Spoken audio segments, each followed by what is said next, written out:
नमस्कार, सत श्री अकाल, अस्सलाम वालेकुम। ठीक, आज फिर हाजिर हूँ एक क्वेश्चन के साथ।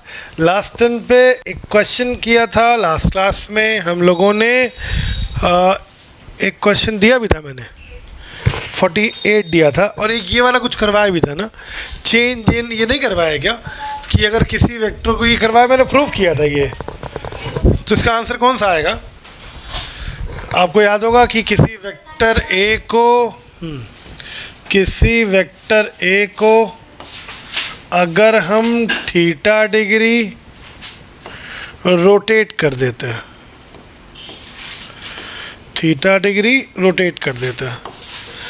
तो उस वेक्टर में जो चेंज आता है उसका जो मैग्नीट्यूड है that is 2a sine theta by 2। याद आया आपको? ठीक है, तो कौन सा आंसर होगा? थर्ड। ठीक बाबू, एक छोटा सा इसी में बात कर रहा हूँ। सपोज करो थीटा की वैल्यू, मान लो कितना वेक्टर को रोटेट किया, 60 डिग्री। मान लो वेक्टर को कितना रोटेट किया, 60 डिग्री घुमा दिया, तो जो वेक्टर में चेंज आएगा that is 2a sine 60 by 2 ये आएगा।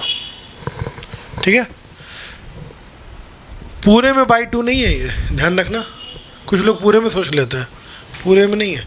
2a sine 60 by 2, this is 30 degree, तो कितना आएगा? 2a साइन 30, साइन 30 1/2 होगा, तो कितना कर देंगे? 2a इंटू 1/2, तो 2 से 2 कैंसिल, कितना आ जाएगा? a आ जाएगा। क्लियर है भैया? तो चेंज निकालना है वेक्टर में तो आप आराम से निकाल सकते हो, 2a साइन थीटा बाई 2। अगर किसी वेक्टर को हम थीटा डिग्री रोटेट कर देते हैं तो उस वेक्टर में जो चेंज आता है उसका मैग्नीट्यूड होता है 2a साइन थीटा बाई 2। अब सुनो, कई बार क्वेश्चन कुछ इस तरह से आता है, समझिएगा किस तरह से आता है, इस तरह से।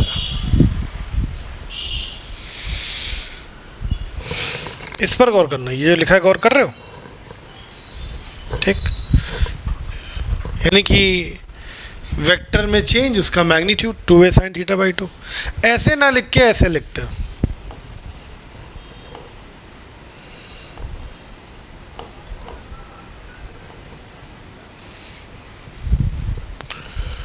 समझे? ये जो मैग्नीट्यूड बाहर लगा था वो अंदर कर दिया उठा के, और डेल्टा बाहर कर दिया। ठीक, पूछते हैं इसकी वैल्यू बताओ क्या होगी।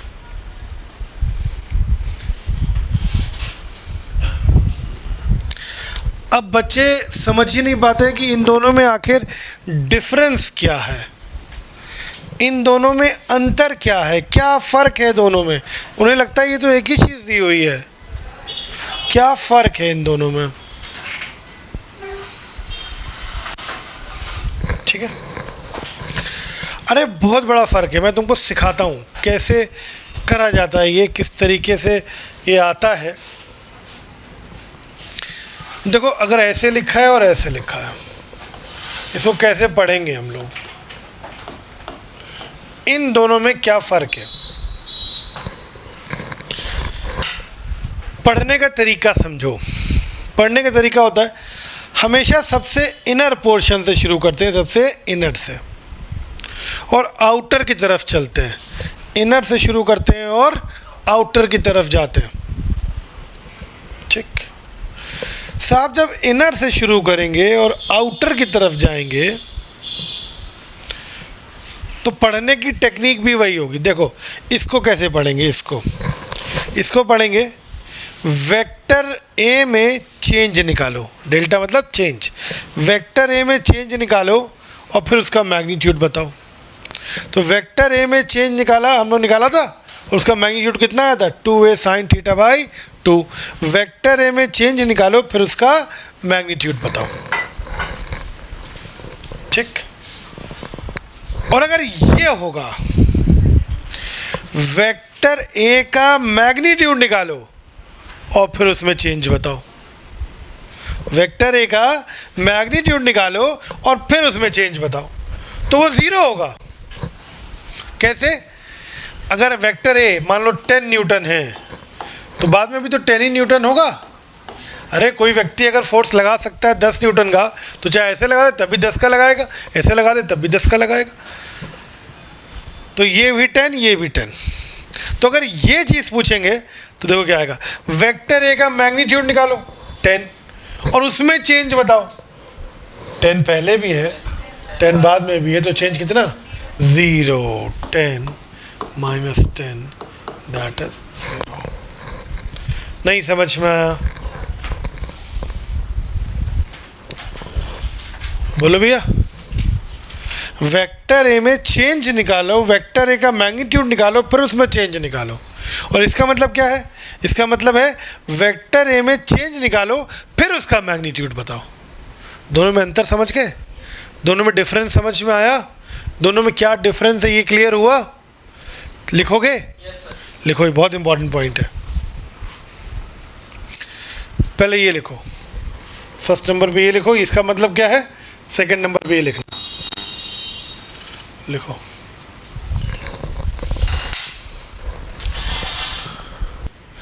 ये पहला number, this is first number.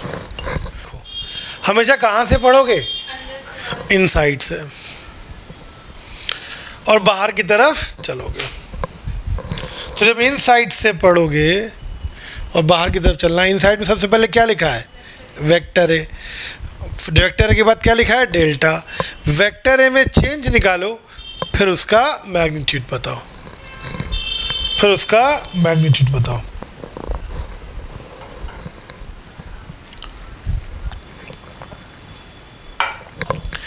Vector A में चेंज निकालो,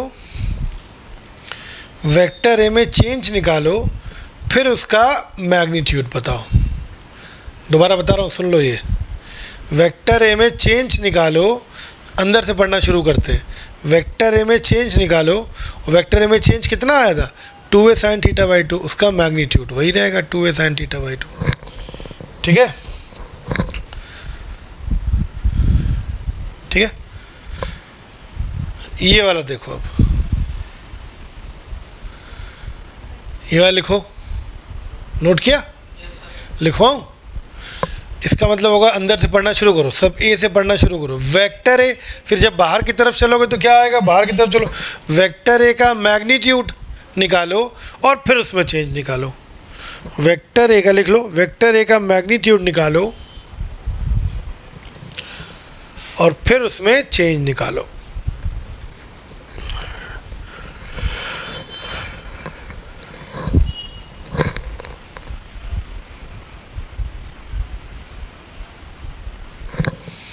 बताओ, अच्छा वेक्टर ए का मैग्नीट्यूड, जैसे यही वेक्टर है, पहले भी 10 है, घुमा दिया तब भी 10, मैग्नीट्यूड थोड़ी ना बदल जाएगा।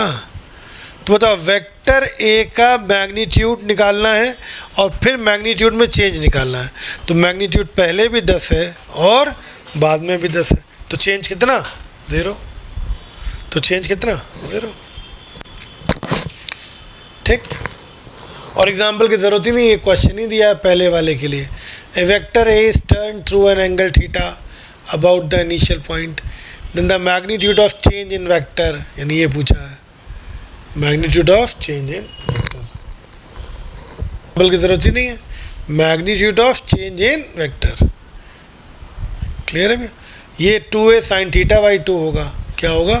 2a sin θ/2 होगा। क्लियर है? समझ गया भैया? श्योर एंड खुशी मैम, समझ में आ गया? तो ये बहुत इंपॉर्टेंट पॉइंट है। बताओ, एक सिर्फ एक मैग्नीट्यूड का ये जो डंडे बने, इनको इधर उधर करते हैं तो मामला बदल जाता है, एकदम एकदम चेंज हो जाता है, क्वेश्चन ही बदल जाता है, फॉर्म ही बदल जाती है। ठीक है? क्लियर? चलो, अरे यार सेम यही क्वेश्चन है, सेम यही क्वेश्चन है। देखो ये सेम यही क्वेश्चन ही है, पढ़ लो।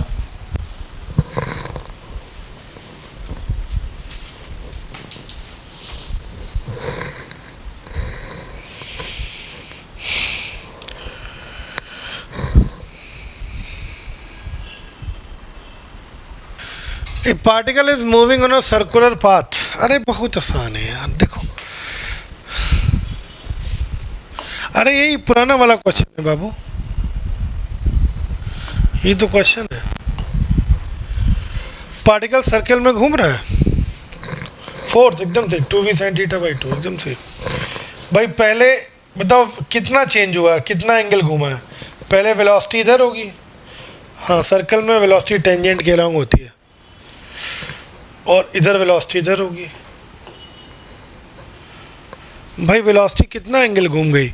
अरे ये पार्टिकल यहाँ से थीटा एंगल घूम गया, तो ये भी वेलोसिटी भी कितना घूम जाएगी, थीटा एंगल। और ना मानो तो तुम निकाल भी सकते हो, देखो ये सीधे बढ़ा दूँ ऐसे आगे, और ये मैं इधर ले आऊँ। ज्योमेट्री की ज़रूरत है नहीं, लेकिन फिर भी बता दे रहा हूँ, ठीक। ये 90 होगा, ये 90 होगा, ये थीटा है, ठीक है। ये बताओ कितना आएगा, ये 180 माइनस थीटा आएगा। अरे आमने सामने के दोनों एंगल का सम 180 होता है यार, ठीक है। ये 90 हो ही गया है 180, तो ये 180 माइनस थीटा, तो ये बार वाला कितना आएगा, थीटा। तो वेलोसिटी पहले ऐसे है और बाद में ऐसे हो गई, तो कितना घूम गई, थीटा ही तो घूम गई। नहीं समझ में, हाँ। तो पहले कुछ ये ऐसे जा रही थी और फिर ऐसे घूम गई, तो ये एंगल कितना आ रहा है, थीटा आ रहा है। तो अगर कोई वेक्टर थीटा घूमेगा तो उसके वेक्टर में चेंज कितना आएगा। The particle moving on circular path constant speed v, change of the velocity, velocity में चेंज कितना आएगा, डेल्टा वी। ये कितना आएगा बताओ, 2v sin थीटा बाई 2 हो जाएगा, डायरेक्ट कर सकते हो। 2v sin थीटा बाई 2 कर लोगे, बहुत सही, सब बच्चों के आंसर सही है, बहुत बढ़िया, ठीक है। आज सिर्फ क्वेश्चन तुम्हें कराने हैं जो थोड़े से बचे। एक क्वेश्चन और कराऊं, तुम लोग को याद आ जाएगा। साइक्लिक वेक्टर याद है? साइक्लिक वेक्टर का रिजल्ट 0 होता है, याद आया? साइक्लिक वेक्टर का रिजल्ट 0 होता है, ठीक है। ऐसे ही क्वेश्चन है।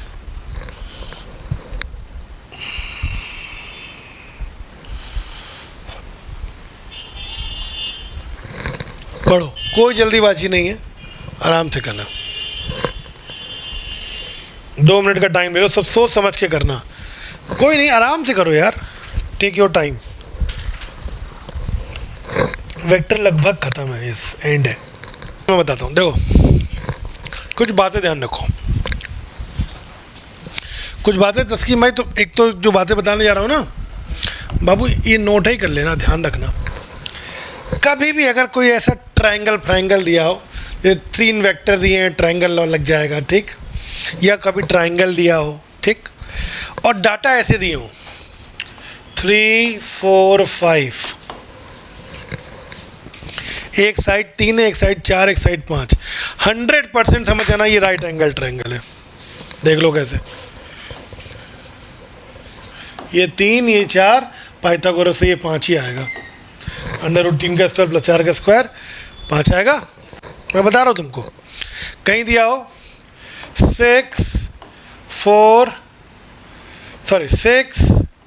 8 और 10, तुरंत समझ आना ये राइट एंगल ट्रायंगल है। कहीं दिया हो 5 12 13, झट समझ आना ये राइट एंगल ट्रायंगल है, क्योंकि 5 का स्क्वायर 12 का स्क्वायर 13 आता है, 169 आता है। ये कोई डाटा है, इसे तुम तुरंत समझ जाओगे कि ये राइट एंगल ट्रायंगल की कहीं बात हो रही है। कहीं दिया हो साइड x और एक √2x, 100% ये राइट एंगल ट्रायंगल है। तुम लोग देख लो, देखो ये x हो, जरा पाइथागोरस से ये बताओ कितना होगा, √2x होगा, √x square plus x square, √2x होगा, बोलो बाबू, ये होगा, ठीक है, नोट कर लो। अगर इस तरीके के डाटा कहीं पर भी हो तो आप तुरंत समझ आइए कि राइट एंगल ट्रायंगल की बात हो रही है।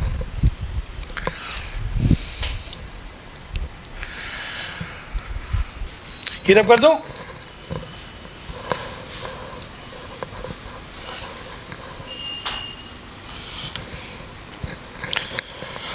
इस वाले में देखो डाटा कुछ ऐसे ही दिया है, देखो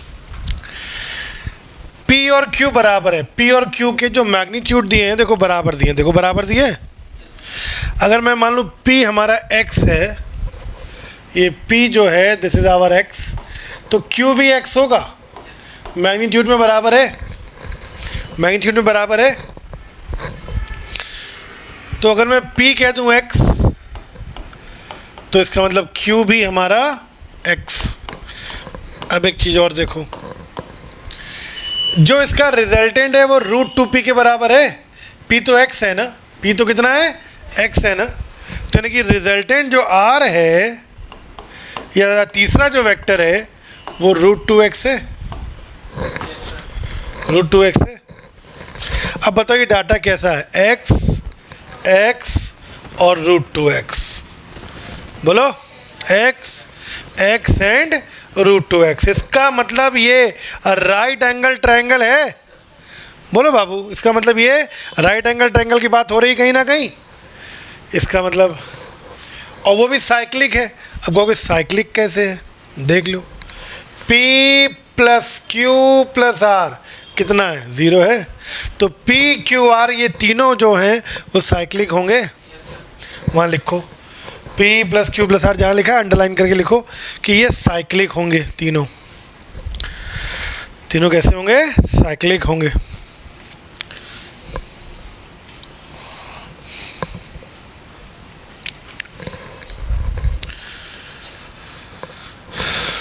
ठीक है, तो इसका अगर मैं डायग्राम बनाऊं, this is our P, this is our Q, क्योंकि ये भी x है और मैग्नीट्यूड में ये भी x है, और जो तीसरा है वो √2x है ना, और साइक्लिक होना तो ये एरो नीचे आएगा ऐसे, R, ये कितना है, इसका मैग्नीट्यूड √2x, ये हाइपोटेन्यूज होना होगा, बोलो, देखो जो इसका स्क्वायर प्लस इसका स्क्वायर ये होगा। ये बताओ समझ में आया कि नहीं, ये बताओ क्लियर हुआ कि नहीं, ठीक, ठीक है। अब तुमसे पूछ रहे हैं सबके बीच में एंगल, बहुत आसान है एंगल, देखो एंगल निकालने की कंडीशन याद है, vector head to head combine होना चाहिए या टेल टू टेल, याद आया, हेड टू हेड या टेल टू टेल। तो अब इसको मुझे ये तो देखो यार, ये हेड है और ये टेल है, आगे बढ़ा दें, तो ये आगे बढ़ गया P, ये एंगल 90 आएगा, तो P और Q के बीच में कितना एंगल हो गया, 90, यानी P एंड Q के बीच में कितना एंगल है, 90 डिग्री। एक बात समझ में आई, बोलो यार। अब Q और R के बीच में देखना है, गौर करो, अगर मैं तुमसे कह दूं ये 45 और ये 45, तो क्या मेरी बात मानोगे कि घबरा जाओगे? अरे ये साइड दोनों x और x हैं, तो अगर साइडें इक्वल होंगी तो एंगल भी तो इक्वल होंगे, क्लास 7th याद आया, ये साइडें दोनों अगर बराबर होंगी तो एंगल भी तो दोनों बराबर होंगे, क्लास 7th पढ़े हो, नहीं पढ़े हो, पास कैसे हो गए? हाँ ठीक है, बोलो ये 45 हो गया, क्लियर है भैया। अब बाबू तुमसे पूछ रहे हैं Q और R के बीच का एंगल, ठीक, इसको मैं आगे बढ़ा दूं तभी जो टेल टू टेल कॉम्बिनेशन होगा, ये Q आगे बढ़ा दिया मैंने, ठीक, तो ये R इधर जा रहा है यार, तो ये वाला एंगल होगा ना, बता सकते हो ये कितना होगा? अबे ये पूरा 180 होगा, अंदर वाला 45 है, तो बताओ ये कितना होगा? ये अगर मैं यहाँ लिख दूँ, this is 180 minus 45, that is 135। पहले बताओ क्लियर हुआ? गुड, ठीक है, बोलो बाबू, ठीक है।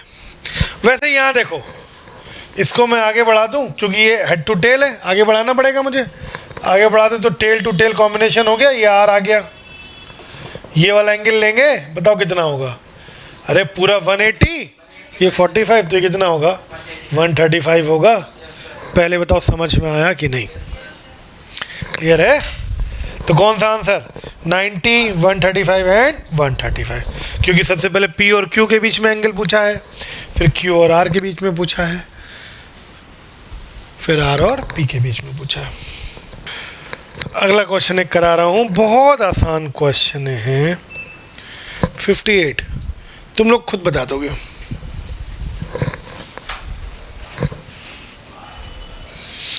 दो मिनट का time, more than one correct, बताएं। चलो मैं बता रहा हूँ।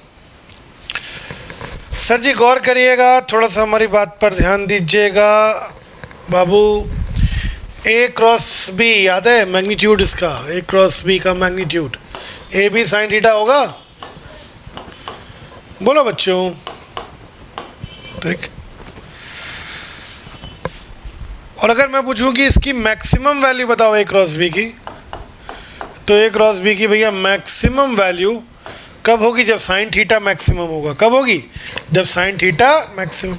और तुम्हें याद होगा मैंने लिखवाया है, साइन थीटा या कॉस थीटा की मैक्सिमम वैल्यू +1 होती है और मिनिमम वैल्यू -1 होती है। याद आया, चाहे साइन थीटा हो चाहे कॉस थीटा हो। देखो बार बार तुम लोग भूल जाते हो, साइन थीटा हो चाहे कॉस थीटा हो, मैक्सिमम वैल्यू +1 और मिनिमम वैल्यू -1। ठीक, जैसे रिजल्टेंट मैक्सिमम निकाला था, कॉस थीटा की मैक्सिमम वैल्यू रखी थी +1, तभी तो आर मैक्स ए प्लस बी आया था। ठीक है सर। तो अगर ए बी की मैक्सिमम वैल्यू निकालनी होगी तो साइन थीटा भी मैक्सिमम रखना होगा। मैक्सिमम कितना 1, तो ए क्रॉस बी की मैक्सिमम वैल्यू होगी ए बी। ठीक, यानी कि ए क्रॉस बी या तो ए बी के बराबर होगा, ये मैक्सिमम है, या इससे कम होगा। इससे ज़्यादा तो कभी नहीं हो सकता ना। अरे ये मैक्सिमम है, ये मैक्सिमम है, तुम मैक्सिमम 10 रोटी खा सकते हो यार, उससे ज़्यादा नहीं खा सकते भाई। ठीक है, तो ए बी, लेकिन 10 से कम तो खा सकते हो ना। मैं कहूँ तुम मैक्सिमम 10 रोटी खा सकते हो, तो 8 तो खा ही सकते हो ना। तो ए क्रॉस बी की मैक्सिमम वैल्यू है ए बी, यानी क्रॉस प्रोडक्ट की मैक्सिमम वैल्यू ए बी होगी या फिर उससे कम। और हाँ, ज़ीरो भी हो सकती है। अरे अगर थीटा की वैल्यू 0 हो जाए तो, इफ़ थीटा इज 0, तब ए क्रॉस बी कितना आएगा बताओ। अच्छा, ए क्रॉस बी 0 नहीं आ जाएगा, ए बी साइन 0 रख देंगे। बोलो यार बच्चों, आ गया 0। तो कौन कौन से आंसर सही होंगे, सेकेंड, थर्ड, फोर्थ। लिख लो इस बात को, वहाँ पे लिखो, ये चीज़ नोट करी, ये चीज़ नोट करो, फिर लिखवा रहा हूँ, स्क्रीनशॉट मार दो, लिखो। क्रॉस प्रोडक्ट की, लिखो क्रॉस प्रोडक्ट की, क्रॉस प्रोडक्ट की मैक्सिमम वैल्यू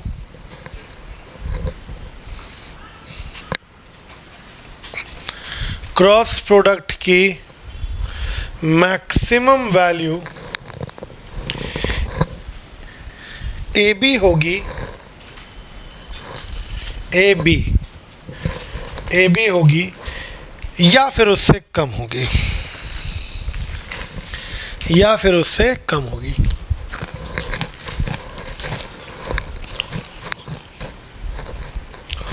या उसी में आगे लिख दो, 0 भी पॉसिबल है, 0 भी पॉसिबल है।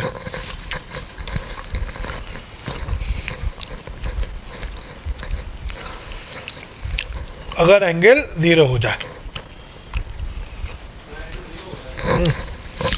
अगर क्वेश्चन नीट में आएगा तो उसमें कहेंगे विच इज़ इनकरेक्ट। अगर क्वेश्चन नीट में आएगा तो पूछा जाएगा विच इज़ इनकरेक्ट, इनमें से गलत कौन सा है। पहला गलत है, 2 3 4 सही है। ठीक है भैया, दुबे जी समझ गए, क्लियर है। बहुत आसान है, फिजिक्स से ज़्यादा आसान सब्जेक्ट कोई हो ही नहीं सकता। बस एक शर्त है, समझ में आ जाए तो। बाबू एक क्वेश्चन करा रहे हैं, ठीक है। हाँ, पूरा मैटर समझ का ही है, फिजिक्स में पूरा मैटर समझ का ही है। समझ आ गया तो समझो कि बल्ले बल्ले, और नहीं आया तो खटिया खड़ी बिस्तरा गोल। अब मैं बस तुम्हें यही सिखाऊंगा कि तुम्हें समझ में चीज़ें आने लगे। ठीक, क्वेश्चन नंबर है ये 54। ठीक, इत्मीनान से पढ़ो, 2 मिनट का टाइम लो। मुझे उम्मीद कम है कि तुम्हें समझ में आएगा क्वेश्चन। सिर्फ क्वेश्चन को ही समझो 2 मिनट तक। मैं समझा रहा हूँ सर, क्वेश्चन को समझिएगा तस्कीम भाई। A situation may be described by using different set of coordinate axes. Different set of coordinate axes, इसका मतलब समझे, अंडरलाइन मारो इस पे, different set of coordinate axes। अब इसको भी तुम जरा समझ लो, बात को समझ लो जरा ध्यान से यार बाबू। कोऑर्डिनेट एक्सिस मतलब एक्स एक्सिस और वाई एक्सिस। ठीक, देखो भैया, कोई भी 2 लाइनें जो आपस में परपेंडिकुलर हो, कोई भी 2 लाइनें जो आपस में परपेंडिकुलर हो, एक को हम एक्स एक्सिस मान सकते हैं और एक को वाई एक्सिस। कोई भी 2 लाइनें देखो, बस आपस में परपेंडिकुलर होनी चाहिए। ये एक्स मान लेंगे, ये वाई। बोलो भाई, कोई भी 2 लाइनें बना दें यहाँ पर,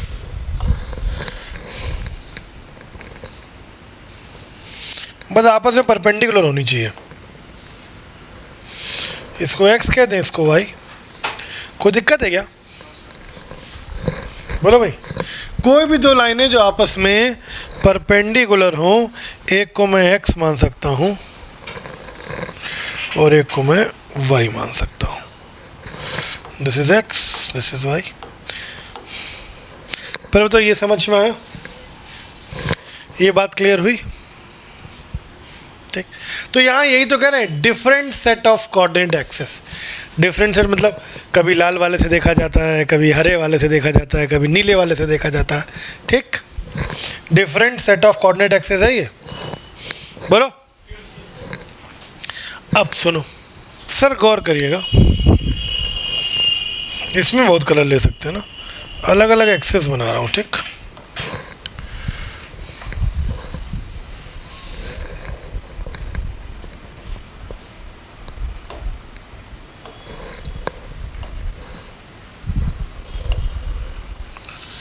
x axis, y axis.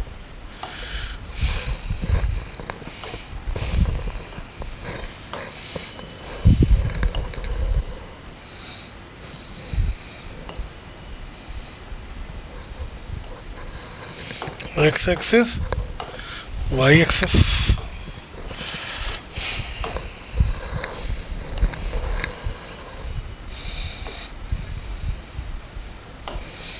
X axis, y axis. ठीक ठीक, अब सुनो, एक कोई मैं वेक्टर ले रहा हूं,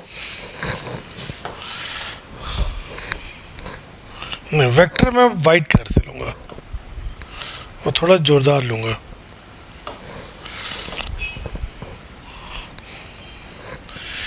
एक वेक्टर है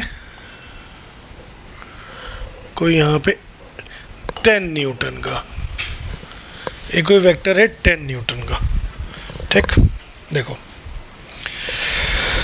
बाबू, अगर मैं एक्स एक्सिस में देखूं, एक्स एक्सिस में अगर मैं देखूं तो इसका एंगल कुछ और होगा। मान लो ये एंगल 70 डिग्री है। ठीक, मैं अगर ये रेड वाले से देखूं तो इसका एंगल कुछ और होगा, मान लो 60 डिग्री है, कम होगा ना एंगल। मैं ग्रीन वाले से देखूं तो इसका एंगल कुछ और होगा, मान लो 45 डिग्री है। ठीक ठीक, अब सोचो, अगर मैं एक्सेस बदल देता हूं तो इस वेक्टर 10 का कंपोनेंट इसके अलोंग 10 cos 70, रेड वाले के अलोंग भाई इधर से एंगल साइन वाला आएगा, है ना, ठीक है।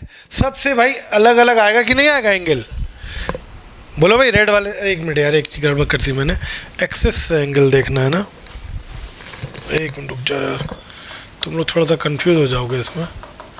वेक्टर का एंगल देखना है एक्स,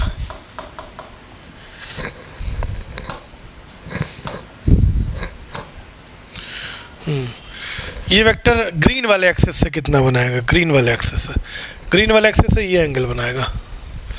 रेड वाले से कितना बनाएगा, रेड वाले से ये एंगल बनाएगा, ये, ठीक है, ठीक है।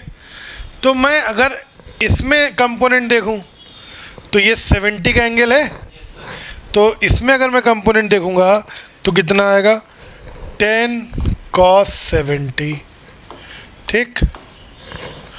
अगर मैं ग्रीन वाले में देखूं, मैंने कहा तो ये एंगल कुछ कम ही होगा, मान लो ये एंगल है 40 डिग्री मान लो, तो ग्रीन वाले में कितना आएगा कंपोनेंट, 10 cos 40। अब रेड वाले में ये और कम हो गया है, मान लो 20 डिग्री हो गया मान लो, तो बताओ कंपोनेंट कितना आएगा, 10 cos 20। बोलो भैया, बोलो। तो अगर मैं एक्सिस बदल दे रहा हूं तो कंपोनेंट बदल रहे हैं ना, कंपोनेंट बदल रहे हैं ना, तो कंपोनेंट चेंज हो जाता है, ठीक। अच्छा, क्या वेक्टर बदला, वेक्टर तो 10 का 10 है और इसी तरफ है, वेक्टर में कोई चेंज, अगर ये डायरेक्शन नॉर्थ ईस्ट है तो वो नॉर्थ ईस्ट रहेगा, ये जो भी डायरेक्शन है वो वही रहेगी, तो वेक्टर तो चेंज हुआ नहीं।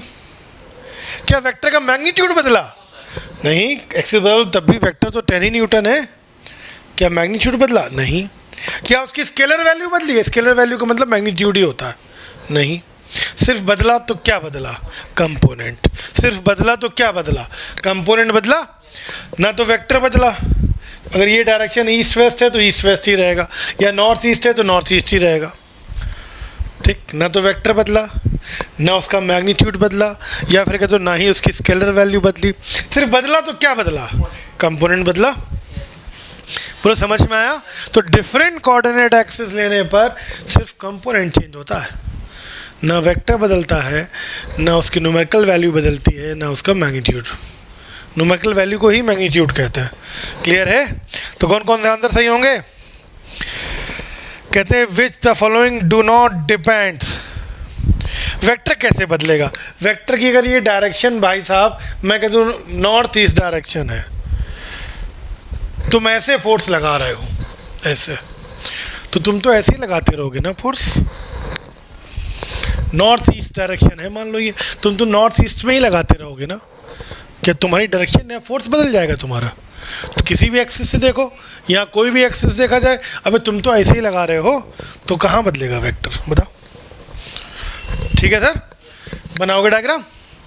कलर पेन हो तो बना लेना, ज़्यादा अच्छा है, ना हो तो फिर स्क्रीनशॉट ले लो।